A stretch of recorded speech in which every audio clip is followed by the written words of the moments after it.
ஸ்ரீ காளிமாதா ஜோதிடம். பிரபல ஜோதிடர் பண்டித் மகாராஜா. தொழில், காதல், திருமணம், குழந்தை பாக்கியம் மற்றும் மந்திர சூனிய பிரச்சனைகளுக்கு நிரந்தர தீர்வு. This is Kural Media, your trusted source for global news. இது குரல் மீடியா செய்திகள்.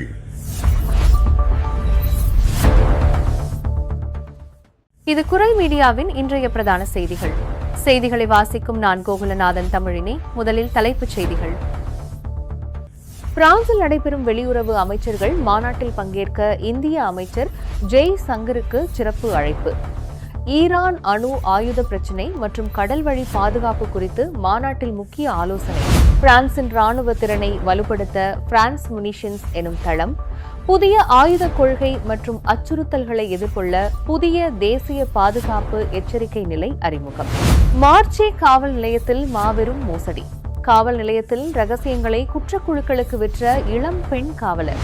எரிபொருள் தட்டுப்பாட்டை சமாளிக்க டீசல் தரநிலைகளை குறைக்க பிரான்ஸ் அரசு முடிவு. வாகனங்கள் இயங்குவதை தடுக்கும் படிகங்கள் உருவாகும் அபாயம். அமீரோன் கடத்தல் வழக்கில் சோகமான முடிவு. மாயமான 2 பெண்களின் உடல்கள் போர்ச்சுகலில் புதைக்கப்பட்ட நிலையில் மீட்பு. செயின்ட் டெனிஸ் நகராட்சி காவல்துறையின் ஆயுதங்களை களைய புதிய மேயர் முடிவு. ஆயுதங்களை களையும் முடிவால் நகரில் புதிய சர்ச்சை. தஞ்சம் மறுக்கப்பட்டவர்களை 3ஆம் நாடுகளுக்கு நாடு கடத்தும் நடவடிக்கைகள் தீவிரம். நாடு கடத்தும் நடவடிக்கைகளுக்கு ஐரோப்பிய பாராளுமன்றம் ஒப்புதல். தொடர்பான விரிவான செய்திகள். Canada, France, Germany, Italy, Japan, பிரித்தானியா மற்றும் அமெரிக்கா ஆகிய நாடுகள் மற்றும் ஐரோப்பிய ஒன்றியம் அங்கம் வகிக்கும் G7 கூட்டமைப்பின் வெளியுறவு அமைச்சர்கள் சந்திப்பு பிரான்சில் நடைபெறவுள்ளது.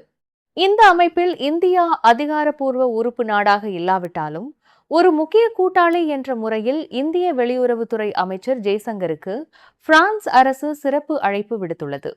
இந்தியாவை தவிர்த்து சவுதி அரேபியா, தென்கொரியா மற்றும் பிரேசில் ஆகிய நாடுகளுக்கும் இந்த மாநாட்டில் பங்கேற்க அழைப்பு விடுக்கப்பட்டுள்ளது. ஆப்பிரிக்க நாடான எகிப்தை தவிர்த்து சவுதி அரேபியா, ஈரான், ஈராக் மற்றும் துருக்கி உள்ளிட்ட நாடுகளை உள்ளடக்கிய மேற்காசிய பிராந்தியத்தில் தற்போது நிலவி வரும் போர் பதற்றங்களை குறைப்பது குறித்தும், சர்வதேச எண்ணெய் கப்பல் போக்குவரத்துக்கான கடல் வழிகளை பாதுகாப்பாக திறந்து வைப்பது குறித்தும் இந்த மாநாட்டில் விரிவாக விவாதிக்கப்பட உள்ளது.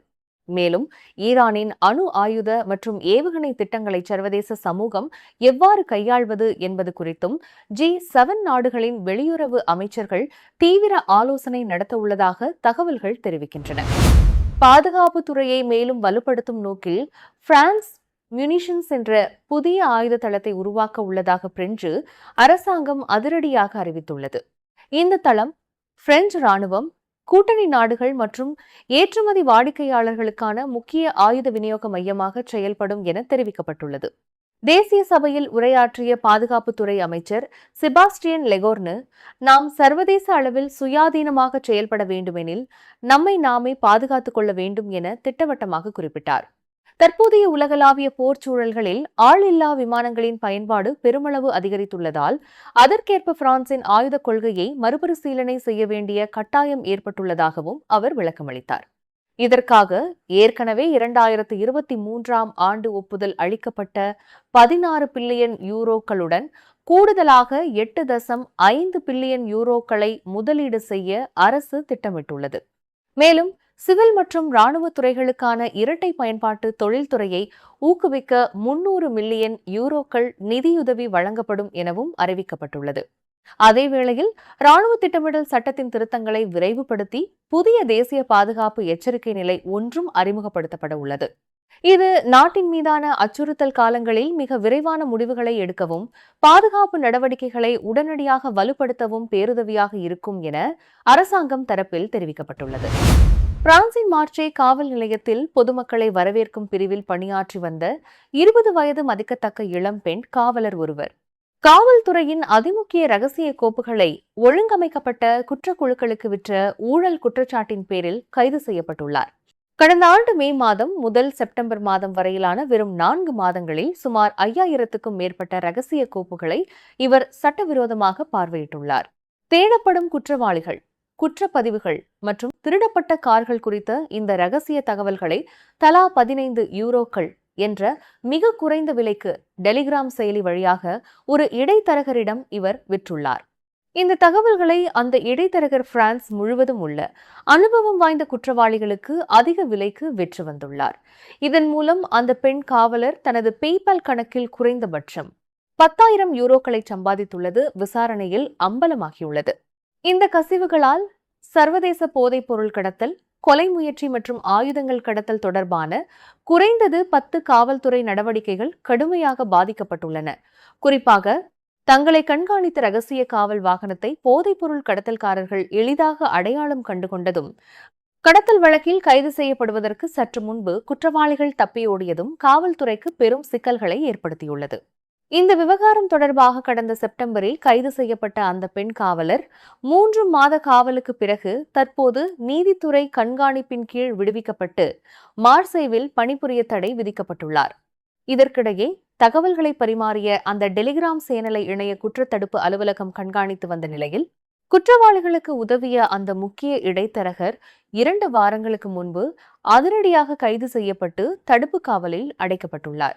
தற்போது அரசால் நிர்வகிக்கப்படும் தரவு அமைப்பிலிருந்து மோசடியாக தகவல்களை திருடியது, செயல்வழி ஊழல் மற்றும் குற்றவியல் கூட்டமைப்பில் பங்கேற்றது உள்ளிட்ட கடுமையான பிரிவுகளின் கீழ் பாரிஸ் அரசு வழக்கறிஞர் அலுவலகம் தொடர்ந்து விசாரணையை மேற்கொண்டு வருகின்றன.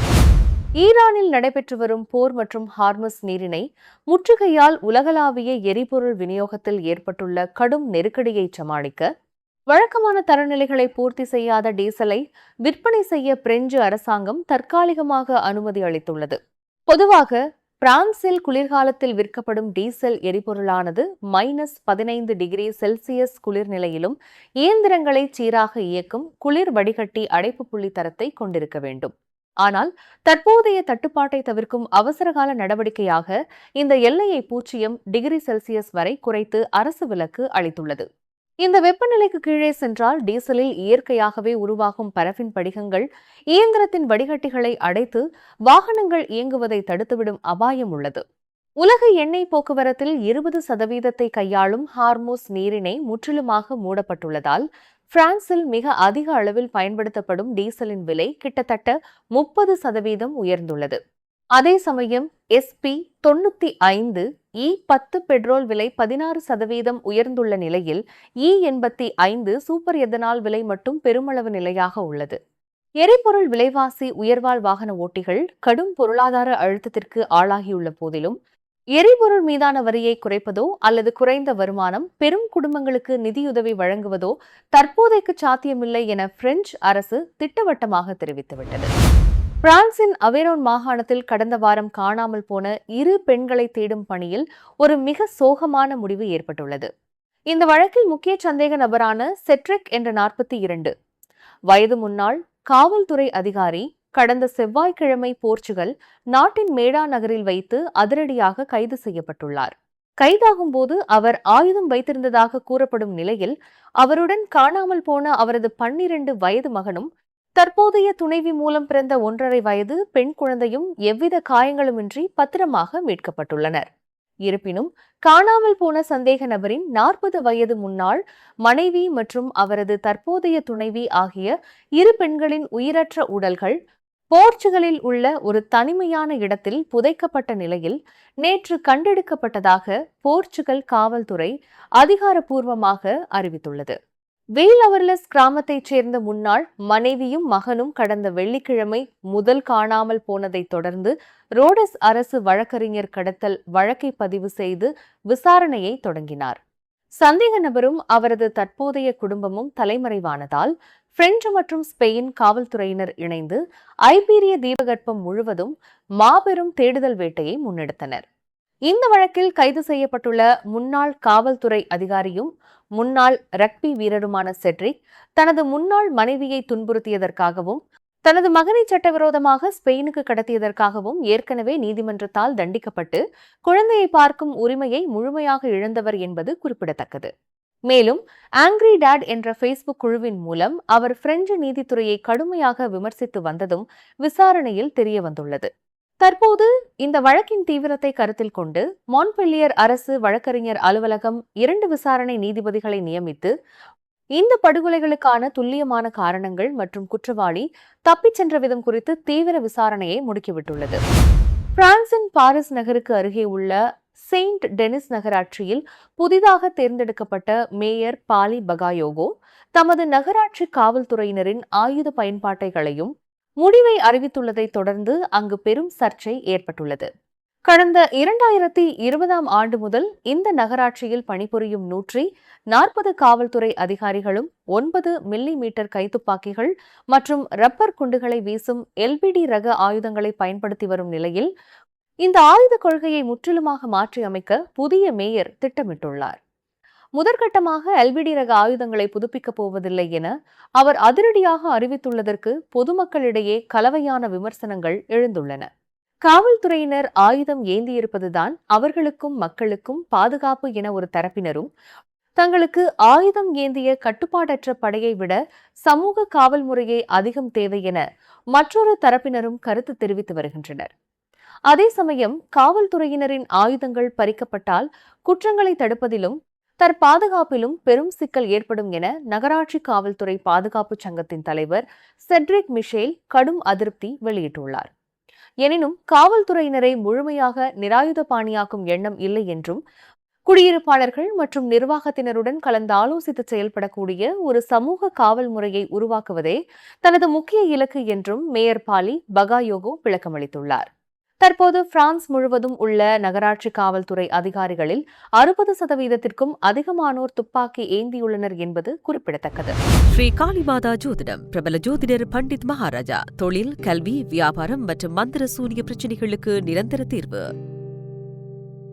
ஐரோப்பிய ஒன்றியத்திற்குள் சட்டவிரோதமாக நுழையும் அல்லது தஞ்சம் கோரிய விண்ணப்பங்கள் நிராகரிக்கப்பட்ட குடியேறிகளை ஒன்றியத்திற்கு வெளியே உள்ள 3ஆம் நாடுகளில் அமைக்கப்படும் ரிட்டர்ன் ஹப்ஸ், அதாவது திரும்ப அனுப்பும் மையங்களுக்கு நாடு கடத்தும் திட்டத்திற்கு ஐரோப்பிய பாராளுமன்றம் அதிகாரப்பூர்வமாக ஒப்புதல் அளித்துள்ளது.